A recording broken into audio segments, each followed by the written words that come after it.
We now have Justin Ward, a qualifier at DLC Vegas, here joining us on the pod. How you doing tonight, Justin?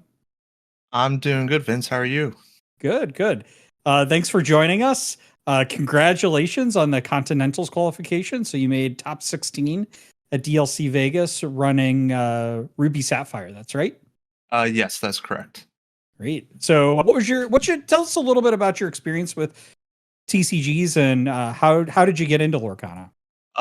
So my experience with TCGs goes pretty much back to probably whenever Pokemon initially came out. But of course I was like, a little kid then, didn't really know how to play the Pokemon TCG. Eventually I moved on to Yu-Gi-Oh! When that came out around like 2002. But I didn't start playing competitive TCGs until 2007 with Yu-Gi-Oh! So I've been playing TCGs competitively for the past 17 years, almost 18 years now. Yeah. So there's a lot of knowledge up in this noggin. Yeah, no kidding. So how did you get into Lorcana? So I got into Lorcana initially. I saw like the teasers for it on Twitter, or now X. Like, what was it, 2-3 years ago now or something? But I was like, okay, that's gonna be cool. Maybe it'll be a good game. And then whenever it came out last year, I was just completely done with playing Yu-Gi-Oh! So I decided to play Lorcana and sold all my Yu-Gi-Oh! Stuff and just fully invested in first chapter. So I got a lot of product and got all the stuff for first chapter, and I had just been playing ever since. Yeah, that's awesome. It was hard days getting product in the early days of Lorcana. So you're the first person from the St. Louis community to qualify for Continentals in Disneyland. So we can actually officially say you're going to Disneyland here. Yeah, the funny thing is with you saying that, they actually made us take a picture saying that in the day 2 room, which was pretty funny. They wanted everyone to like throw their hands up and everything, and I was like, okay, I'll do it.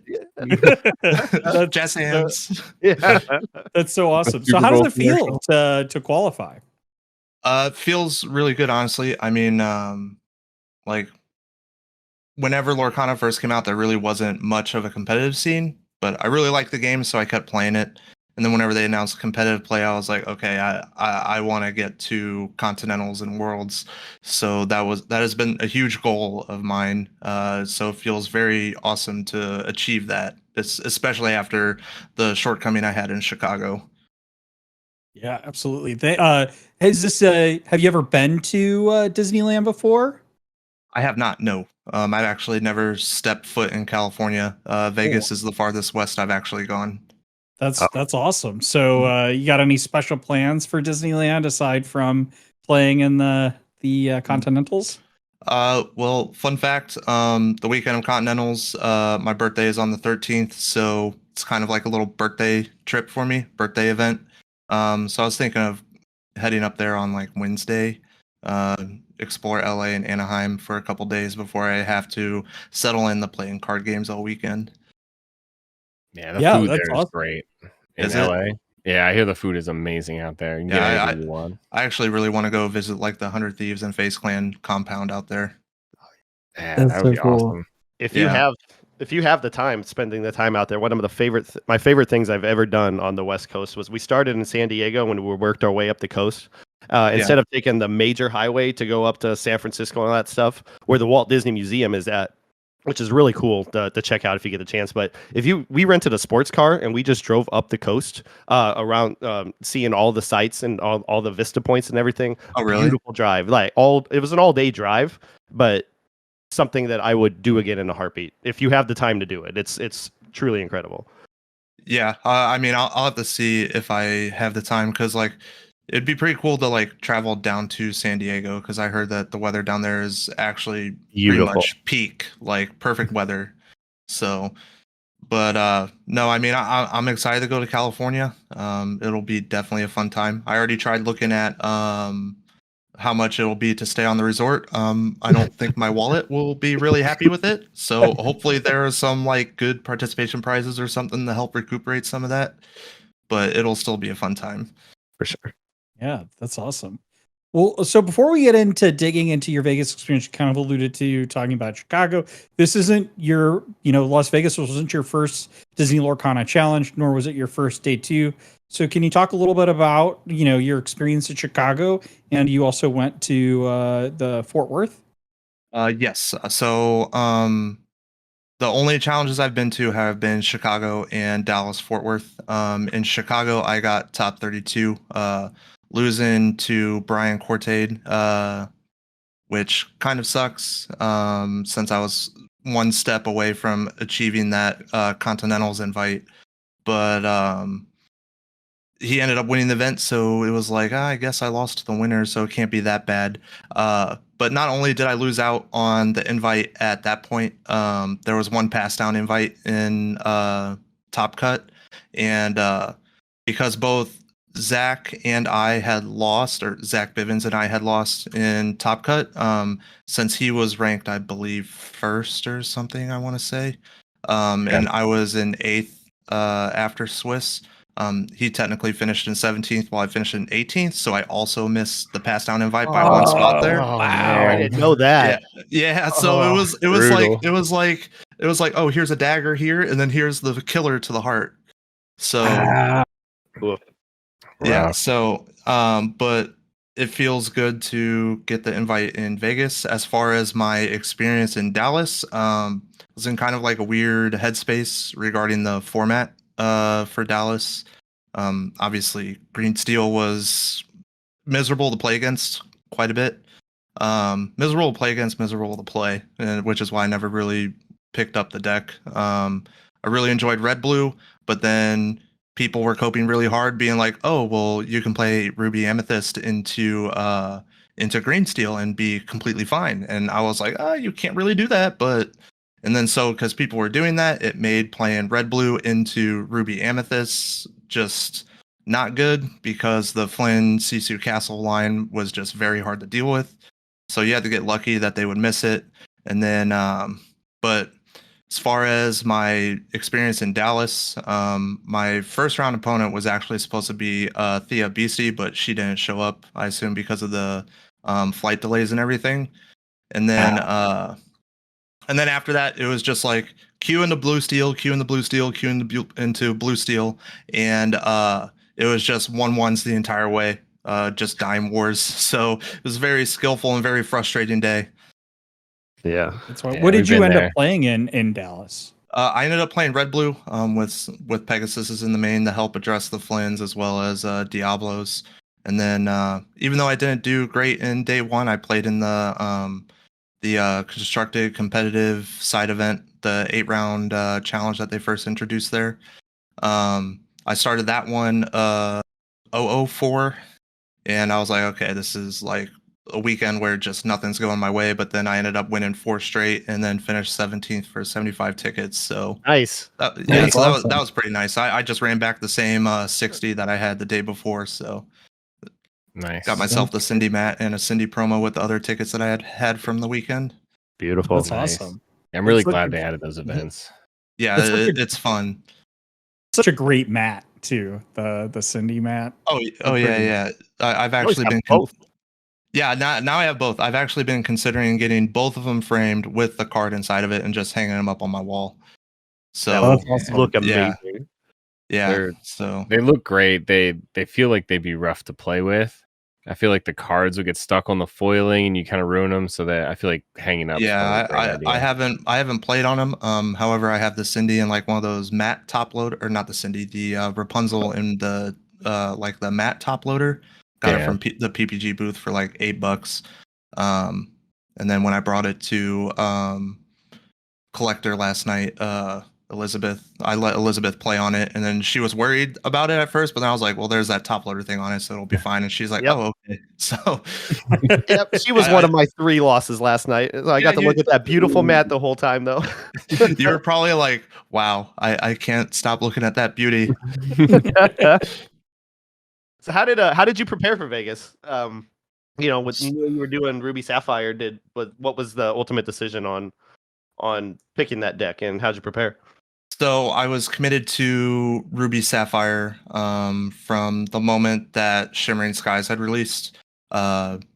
looking at the entire card pool, it looked like Ruby Sapphire had improved the most out of every ink combination. They got Hideaway Cusco to help not only in the mirror matches by tucking away dimes that are left exposed on the board, but as well as clearing locations, which is actually like really important against Ruby Amethyst. So, and then not only that, but they got Tipo, and I think that card is just completely put blue red on another level.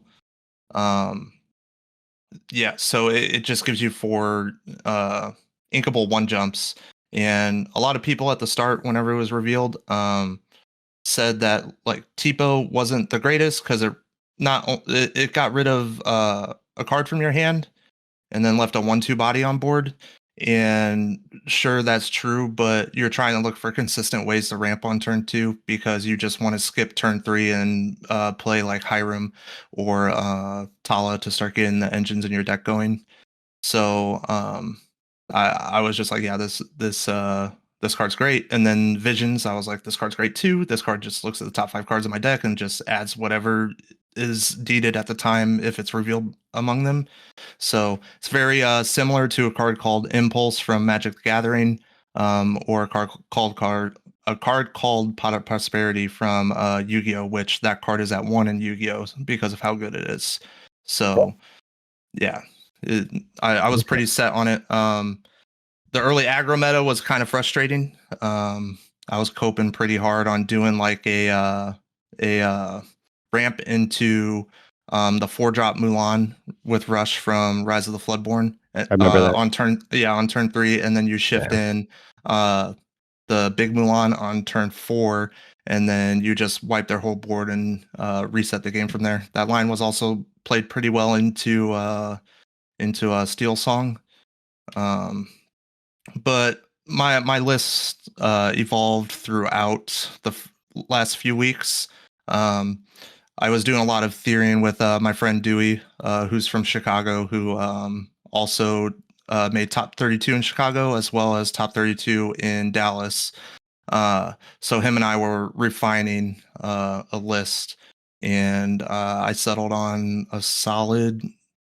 I do want to say 60, but it was a 61 card deck. I just like that there was so yeah, I know, shocker. But which one was the worst card in your deck then? Oh, none of them. The 61st one was. But whenever you look down onto it, yes, you can make an argument for the math, but it's not too much of a difference. The Lorcana mulligan system or altar system is very forgiving and very broken. They just take the Hearthstone mulligan and they're like, what if we do it with 7 cards? And you're just like, okay.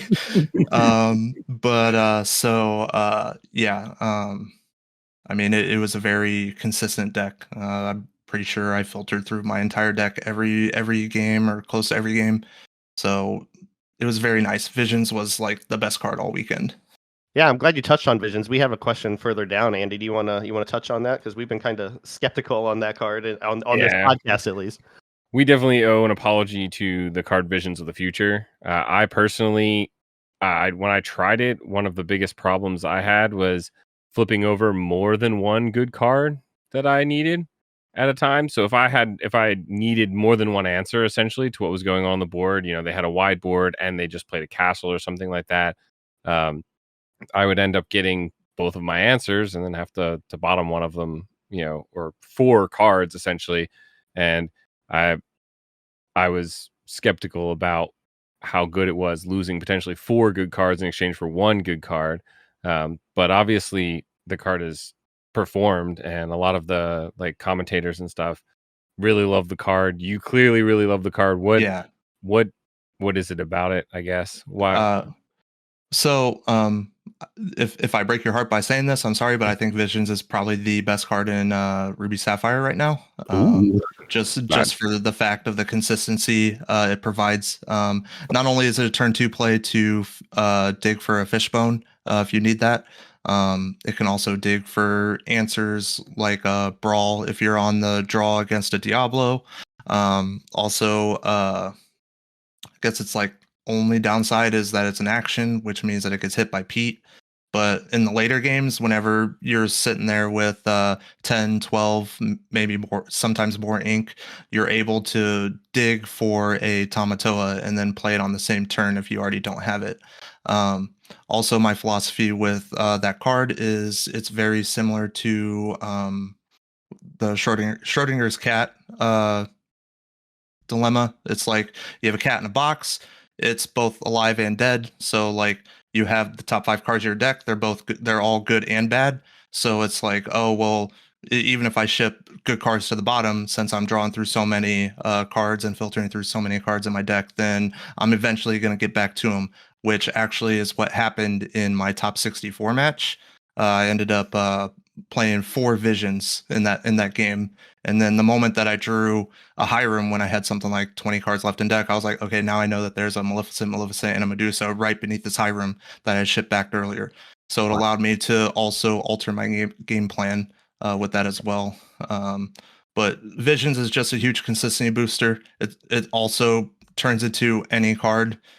Sure, it can bottom like an answer that you want, but sometimes you're just digging for one specific answer, and being able to have a consistent way to get that is just an instant 4 of, in my opinion. That makes sense. So I guess it's similar to like the one jump, where a lot of people would say, "Oh, well, one jump wasn't good because you might put your best card in your inkwell without looking at it." But really, like it's equally any card. So just do it So and move on. like that one jump scenario, it's like you weren't guaranteed to see that card anyway. So even if it was on the top, it doesn't matter.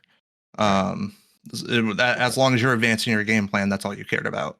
And you just have to hope that you've put yourself in a situation where you don't need 2, 3, 4, 5 answers when you play the visions, and you're only hopefully looking for one answer, right? Yeah. I mean, if you're in a position where you need like 3 different answers, then it doesn't matter if you send one to the bottom, because most of the time you probably weren't going to be able to dig for both unless you just went cast Hiram and draw both that you need. So that's a good explanation. I like that. So just kind of following up on that, you talk about filtering through your deck. So are you, it seemed like when we're watching the folks on stream, there wasn't a lot of thought into how to order those cards at the bottom of the deck. Are you putting any thought into how you order those cards that you send back at the bottom of your deck? I watched someone shuffle them once. I watched one guy shuffle them and throw them on the bottom. Yeah, I don't know why people do that. I do put thought into it. There's a lot of times where, obviously, if I reveal one jump off the visions and a like Maui, those will be the bottom 2 cards in the 4 stack. But then there's sometimes where you have multiple items in a Tamatoa, and then you're just like, okay, well, I need to order these in a certain way to get the most maximum value out of it.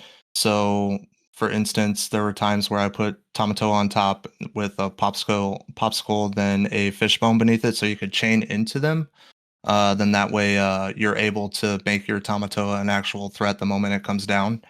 But then there's also times where you're like, I revealed dragons and Medusa. Dragons should go on top, Medusa should go on bottom, just because dragons answer everything. Medusa answers a lot of things, but not everything. You can also order in a certain way where you get that Medusa first if you want, just for like ink purposes of being able to cast multiple spells in a turn. But yeah, I generally actually take time in thinking of what to put to the bottom. I even do that with Ariel and other cards as well. And you were saying earlier, you at least try to consciously make an effort to remember which cards you put back in which order and stuff like that. Like you said, you got to that Hiram and you're like, oh, now I know that I'm on these next couple cards because I remember what order I put them back in with my vision. Yeah, so I pay attention to a lot of details, especially with my deck. Whenever I'm using cards like Tala Visions to put stuff to the bottom, that way I know it's like when I'm trying to dig for a specific answer, I'm like, okay, I know that like I shuffle to be prepared, or not shuffle, but send it be prepared to the bottom of my deck early in the game. So it's not going to be within the top X cards in my deck. So being cognizant of that, I also remember a lot of relevant cards that get inked by my opponent as well. I know it's a thing that's difficult for some people, but it really isn't for me. But it's probably just because of my experience playing card games. So yeah, definitely, it definitely a hard skill to do. But if you can, I can just imagine, you filtered through 20 cards in your deck plus the Grammatalas and all this. There's a point where essentially you can have memorized the order of your deck now, right? You now know the next 15 cards in your deck are in this exact order, and that can become very, very advantageous. I can see that. Yeah, so like with playing those 4 visions in that top 64 match, I knew that the bottom 16 cards. I mean, obviously I knew the top 4, but I also knew what was beneath everything else. So like I knew that I'd ship back to a couple Tamatoas, 1 dime I think, and a few other things I can't remember right now. But I pretty much knew what order they were in, at least until the 7th card for sure. But like whenever you get down to that point where you're going through those cards you had already filtered away, you're just drawing answers every turn, which is what ended up happening in that matchup. So it was pretty nice. Yeah, that's super impressive. Another thing that I found very impressive is you went into round 9 in Swiss, needing that 2-0 to advance, right? And then sitting across from you is the winner of DLC Dallas. How did you deal with that kind of pressure, and what was that matchup like? So I looked on Melee whenever pairings went up, and I saw that I was matched against Ed, and his username is just Ed, so it's pretty not hard to forget. And I was like, oh, okay. If I remember, on Friday he was playing Green Steel, so in the Friday challenge side event. So I was like, okay, maybe he's still on Green Steel. So I feel very confident into the Green Steel matchup. Even last format, I felt pretty confident into it. Realistically, the only time that Green Steel should beat Ruby Sapphire is whenever they just nut draw you. So like going Diablo into turn 1 Diablo, shift Diablo next turn into like an Ursula or another relevant 2-drop into like singing a Sudden Chill, or like even following that up with a Prince John, and you're just like, oh, okay, this is like the Bucky Diablo opening all over again, but just a turn slower. But no, so I felt pretty confident. I mean, I played Sisu, 8 mana Sisu, wiped 5 characters off his board, and like just that card puts in so much work, especially with ice blocks. I was uncertain if he had Hidden Cove in his deck. I can't remember if he did or not. I know he posted his deck list on Twitter, I think, but I don't remember off the top of my head. I know that Zan did play Hidden Cove, but it's like 1 or 2 of, right? Yeah, and then also like I consciously made the decision to not play Sisu Daring Visitor over the weekend, the unequal 3-drop Sisu, just because that card, and outside of Ruby Sapphire into the entire meta, it was just very underwhelming because you needed multiple ice blocks in order to remove actual threats, and it wasn't a consistent answer to Diablo on the draw because you needed to have the ice block with it. And then not only if you did have that, but if they're playing Cove, then it means that Sisu can't even remove it. So I just elected to play 4 Brawl, and then the Brawl's also comboed well with the ice block in the Emerald Amethyst matchup, because you can ice block Brawl a Bonsai, but you can't ice block Sisu a Bonsai. So green purple was something I had on my radar with my deck building, which is why I made a couple odd decisions like the 1 Ruby Chromacon and the all 4 Brawls. Yeah, I think you pretty much answered one of the other questions here about like some of the decisions to include some of those cards. I think that's a great point there. There was one card I saw on your list that I did want to ask you about.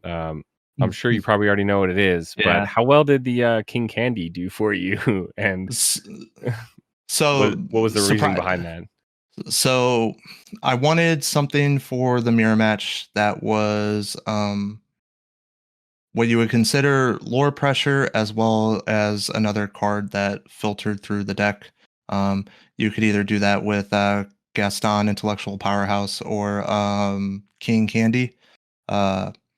I elected to go with King Candy just because of the 5 ink cost. I valued being able to play that out on when I was on 5 ink a lot more than having the extra strength and willpower and extra lore that Gaston provided. King Candy also allows you to keep both the cards off the top of your deck instead of just one.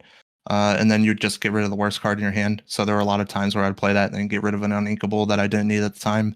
Or like if I didn't need Be Prepared, I could ship it to the bottom. But the card was very good every time I played it.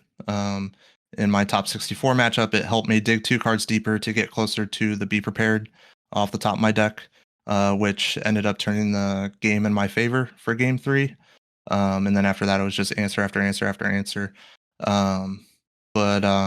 It was a very solid card, and even if in the mirror matches, if they answer it with like a Medusa or like Ice Block Brawl it still replaced itself. So any card that replaces itself in the mirror is a good card, because it's always a resource game, at least until the Tamatoa dimes come down. So when I'm playing the mirror match, there's cards that I consider pretty much pseudo uninkables.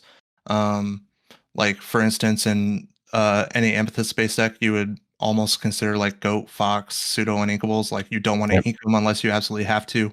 In the mirror match, Maleficent Monstrous Dragon was one of those cards. So generally, I would ship it away during the mulligan phase, and then Maui is just like strictly ink most of the time in Ruby Sapphire. So anytime I drew that, it was just like, there you go, my Enchanted Maui into the inkwell for you. The 4 that you had in your deck. Yeah, I mean, my whole deck is max rarity except for like the D23 promo dragons. So and the King Candy, right? Yeah, I didn't have an enchanted. I actually tried buying an enchanted King Candy, but all the vendors had it marked for like $70+ when it was like $52 on TCG Player, and I was like, I'm not going to do that. No, I don't Are blame you gonna keep playing King Candy? Maybe. I got one. I'll trade you. Nice. I actually wish I'd known. I would have let you borrow it for Vegas or something. Oh, it's all fine. It was actually a last minute decision. It was literally something I put in my deck at like 11 p.m., 12 a.m., something like that. A lot of people tell you not to tinker the night before. I always tinker the night before. Even in Yu-Gi-Oh, I've made like complete decisions to just change decks at like 1, 2 a.m. in the morning, and then I go on to win the regional or whatever tournament the next day. So it's like very common for me. I tinkered my deck at TCS last night and went 0-3. So people are born tinkerers. Hey, Brad, I have a word of advice for you. Don't run Blurple. Get good. Yeah. Oh no, I get that all the time. It's all good. So you're hinting at probably still running Red Blue. Are you going to Seattle? Was that the deck maybe you're considering, or are you waiting to see if the meta shifts a little bit and do more tinkering? So Seattle I will be at Seattle. I already booked my flight and everything. Did that the moment I got back from Vegas. As far as playing what I'm playing there, it'll most likely be Ruby Sapphire. But with my invite, I may just decide to play something else. But the chance of getting that golden Mickey is also like very alluring. So especially since I was one win away from actually getting one myself. We were all rooting for you, man. Yeah, it would certainly make the affordability of going to Continental a lot easier. Yeah, for sure. Listen, in game 1, I was on the draw in the mirror match, which already kind of sucks, but you can play out of it. My starting 7 was a brick, and my mulligan was a brick with no turn 2 ramp, and he went item, Tipo, Hiram, and I was like, all right, this game's over. So I was already mentally checked out of that game after turn 3. The second game was serviceable, but then I just ran out of gas, and it was just whatever. Fun story, when I pulled out my deck box and took out my dice tray, all the dice went everywhere. So I was like, all right, this is bad omen. I guess it's the end of the day for me. And then it just ended up happening. So yeah. So you talk a little bit about being like a deck tinkerer. here. Yeah. So, question that we have is, a Ruby Sapphire, I think, is like fairly a difficult deck to pilot, difficult deck to construct. So talk us through a little bit about like how you think about the choices you make in building that deck. Like you talk about putting 4 visions of the future and TPO, versus one jump ahead. What are you thinking about? What would you say to folks out there that are thinking about playing this deck? What they should think about when putting this deck together?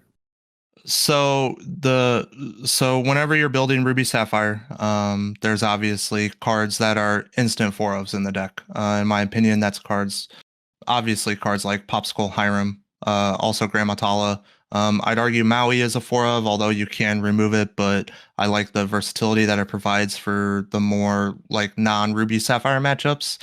It's a very good card against Steel Song. Very good into crashing into locations or getting rid of anything that can be troublesome. It also single clears a Clarabelle, which can actually be really important. But yeah, so I think there was something like 43, 44 cards that were just like instant includes in my deck. And then after that, among the last 17, 18 cards, it was just like, okay, so I want these in my deck. Let's adjust these ratios, see what works. But when it came to specific tech cards I wanted for the event, I didn't want the Sisu Daring Visitor in my deck. I thought that the card for being uninkable wasn't powerful enough outside of the mirror match, so that was an instant cut. I valued Brawl higher, not only because it can hit more with Ice Block, but also because it's inkable. I think my Vegas deck only had 17 uninkables in it, if I remember correctly, with 4 of those being what I label as pseudo ink, which is an uninkable that turns into ink. So the 1 jumps and how far it goes. And then I also wanted the Ruby Chromacon as like a 1-of. It just allows your Maui to single clear a castle whenever you have it. You can also pump up a Tipo to trade into a Bonsai in the green-purple matchup, which is actually like pretty important because Bonsai being a 3/2 means it can be pretty difficult to get rid of. And if you let it get 4/6 lore, it can actually be like very crucial. And then also being able to have Tala pump up to 4 strength in order to kill or in order to banish a Daisy is actually very good. I didn't get a chance to do that. The one Daisy I played against was a Steel Song deck. I won game 1, then game 2, he was on the play and he just aggroed me out and then went Pete, so I just couldn't clear the board. I was like, okay, so you just had like the God Curve into Ruby Sapphire.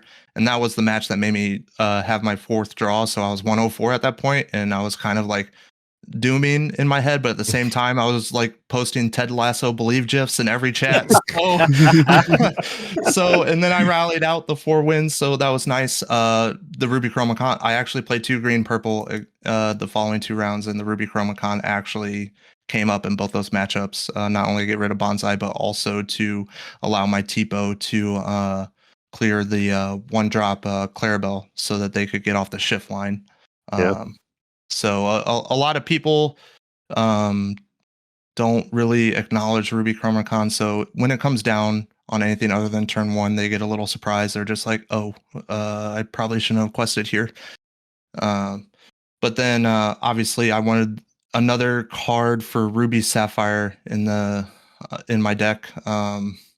You could make an argument that you could put Be Prepared in there, but that's just an answer, and I wasn't really looking for answers. I was looking for cards that replace themselves in the mirror, gave me like more card advantage.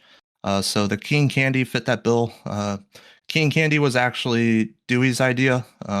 Came to me, sent me a message in Discord one night. He was like, now hear me out, and then sent me a deck list. And anytime you see anybody say hear me out or hear him say hear me out, you just know it's a bad idea. Yeah, you're just like I really don't want to hear you. But he sent me a list that had 4 1-drop King Candy and 4 of the Shift King Candy, and he had I think 4 of the Friend Like Me and 4 How Far I'll Go. So I'm like, I think you overcooked this, dude. So, but like the King Candy was really nice as a 1-of.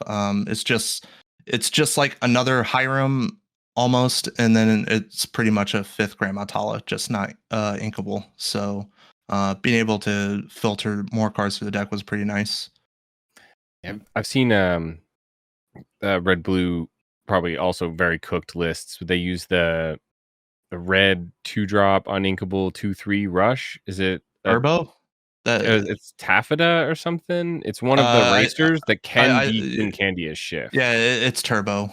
Turbo. Yeah, it's a 2/3. I think that's just coping really hard. If you're that worried about aggro, then you should just be doing the Sisu Daring Visitor into shift Sisu line, just because it's more consistent and it's actually good into the red blue mirror.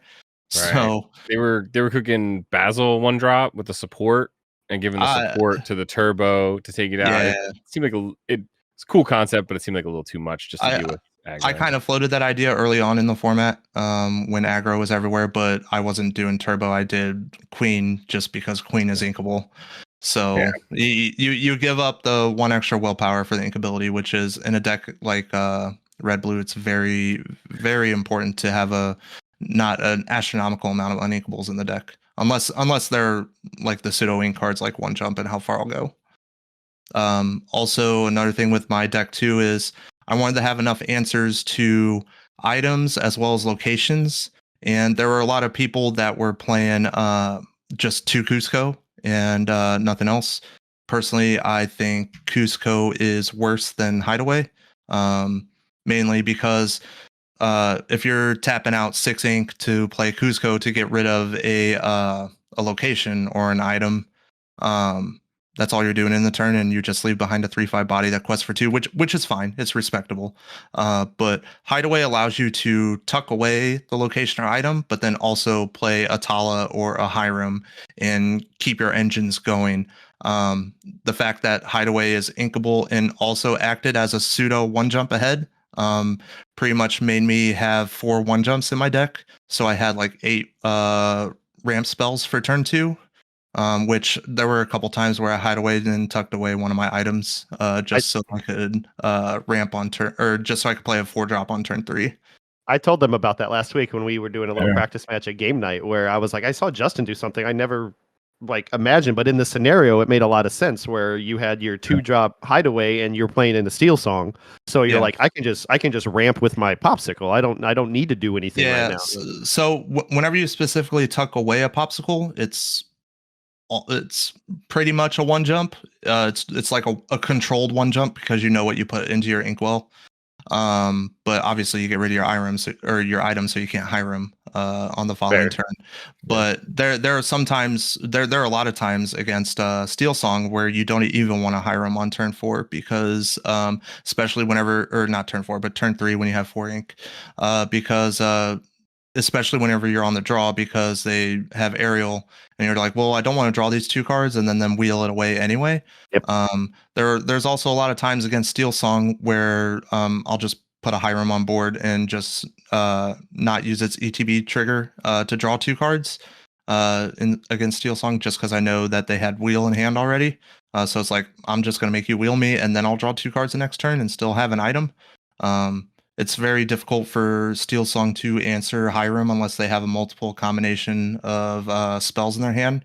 So something like Long Came Zeus plus Let the Storm Rage On or Strength, which isn't a lot because when Hiram hits the board, they usually don't have enough ink as well as singers in play in order to immediately answer it.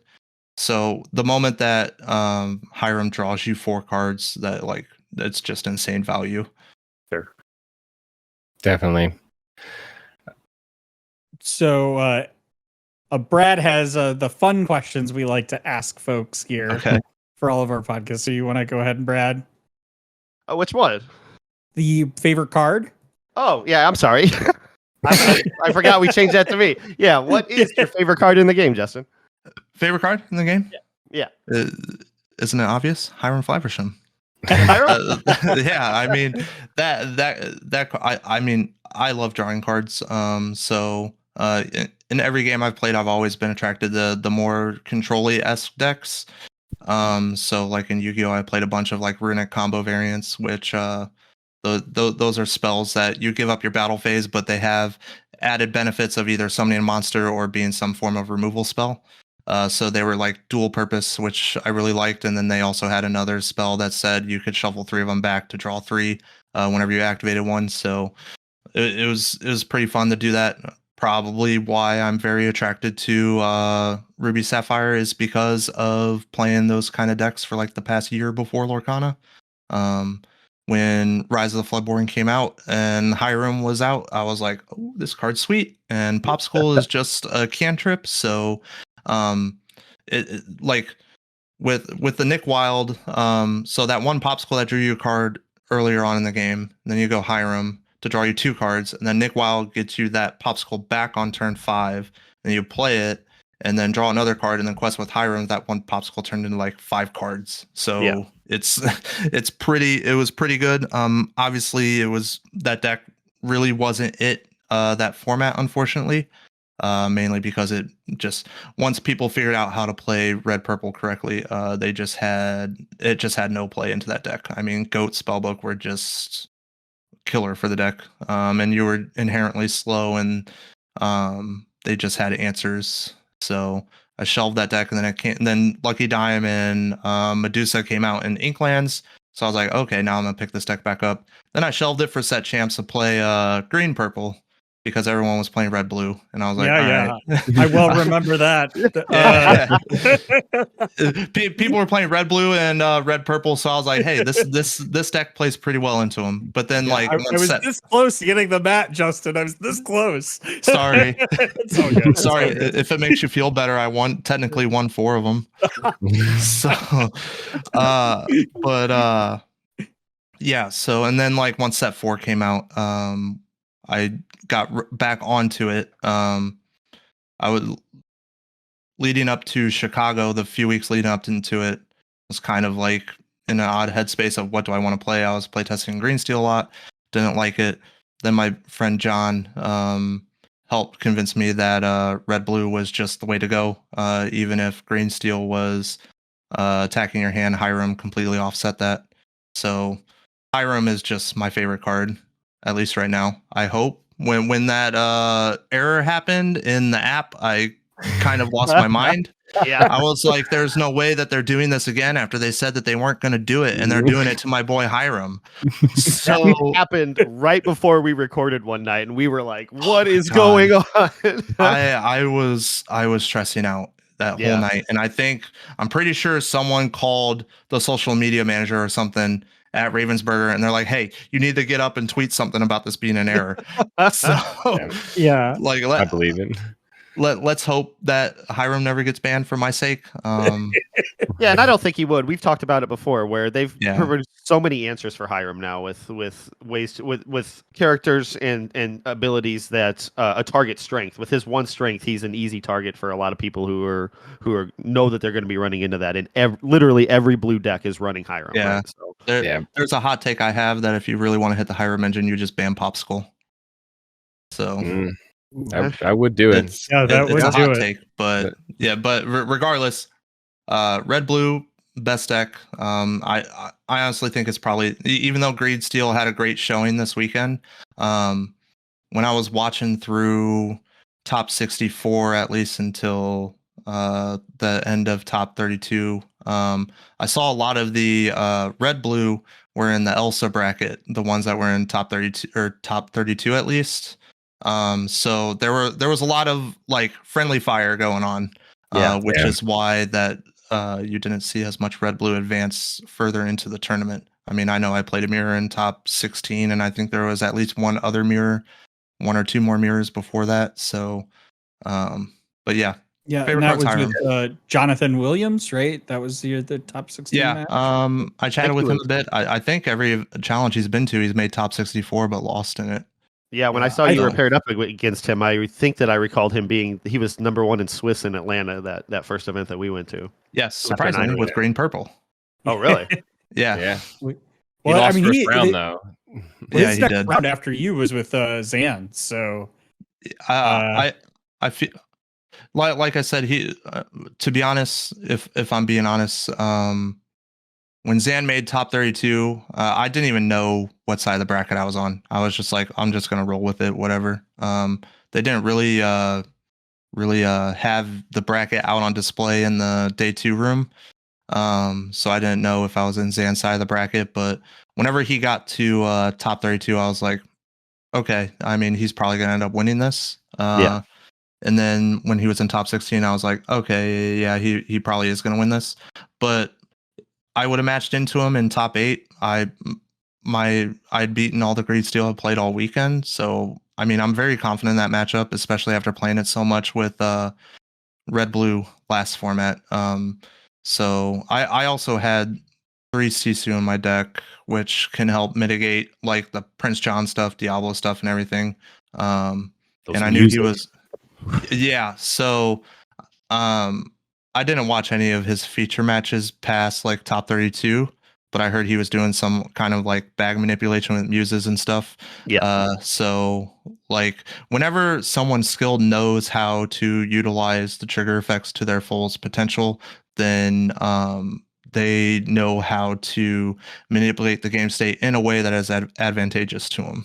So there are a lot of times where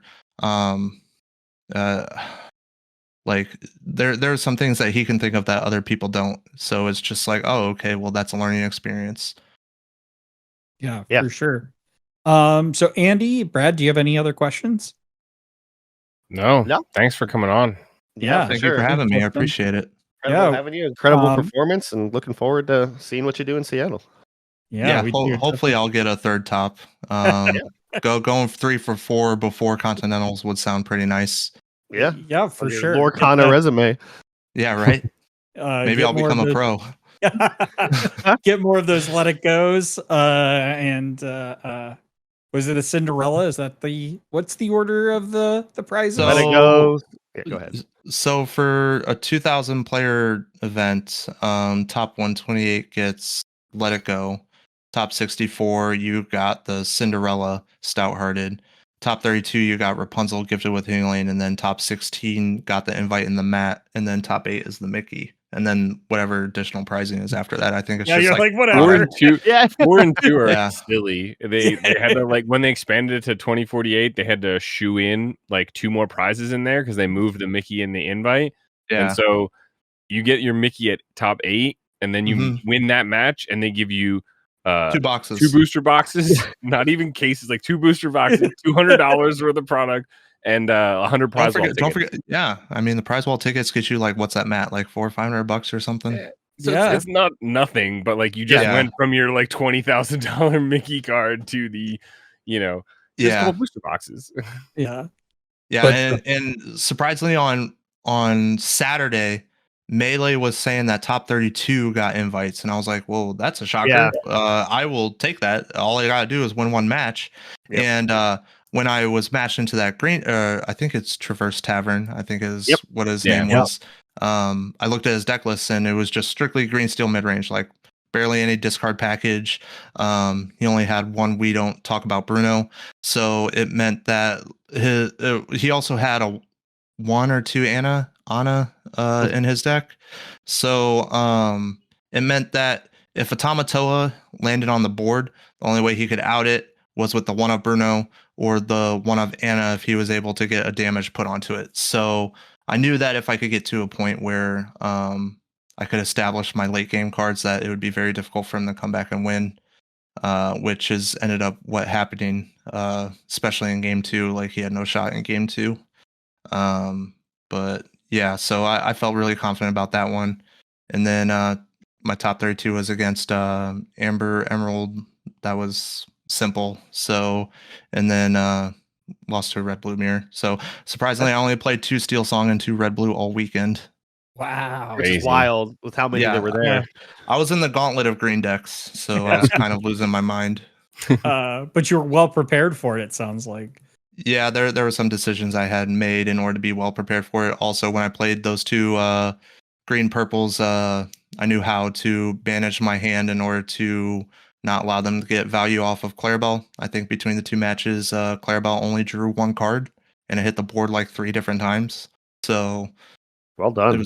Yeah, it takes a lot of like foresight and knowledge of certain matchups and cards in order to navigate your way through a game, especially some that are deemed unfavorable, like what they say is against Ruby Amethyst as well as Green Purple. So yeah.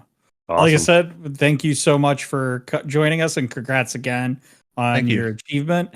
Do you have any shout outs you want to give to any family, friends, or stores you play at? And where can folks find you on social media? So I would like to give a shout out to I'm technically on Team Mystic TCG, which is a local store here. I was on the team for Yu-Gi-Oh, and I think I'm one of 2 or maybe 3 people that play Lorcana, but I'm the only one that's been grinding the challenges because no one else has been able to get tickets, which I've been lucky for. So but yeah, shout out Mystic TCG, obviously collector store where I play at the most, the local Lorcana community here in St. Louis. I know that a lot of you were rooting for me whenever you found out that I had made day 2. So, and when I got the top 16, I almost actually cried for it because it was the one goal I had all weekend. So, and then obviously shout out to my friend Dewey from Chicago, and John and Elizabeth. They did a lot for me. So really appreciate it. Yeah. Awesome. Well, thank you so much, Justin. We appreciate you joining us, and hopefully we'll have you back on in the future when you knock it out of the park at Continentals in Disneyland. Oh, I'm hoping to. I mean, it's my birthday weekend, right? So I gotta have the luck. Do it. That's right. Yeah. We'll be rooting for you. Yeah, but thank you for having me. I really appreciate it. You bet, man.